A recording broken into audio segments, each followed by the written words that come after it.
Here's how to make Google your homepage in Google Chrome. So first open Chrome. You'll likely see that Google is already a frequently used search engine. We'll show you how to make it your homepage and default search engine. An advantage of using your Google account is that your search history and other settings will be synced across your devices.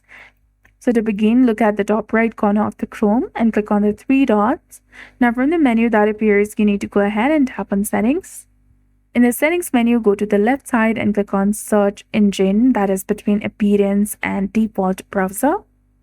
Now in the Search Engine tab, go ahead and find Google, tap on Change, and select Google and then select Set as Default. This will set Google as your default search engine. Next, on the left side of the Settings menu, click on Start Up, which is below the default browser option. Select Open a specific page or set of pages, and if there is already a page listed, you can remove it. And then click on Add a new page and type in google.com. And now when you open Chrome, it will automatically go to google.com. Also, when you open a new tab, it will use Google as your default search engine. So that's it. You've successfully set Google as your homepage and your default search engine. So if you found this guide helpful, please like, share, and subscribe. Thanks for watching. We'll see you again in the next one.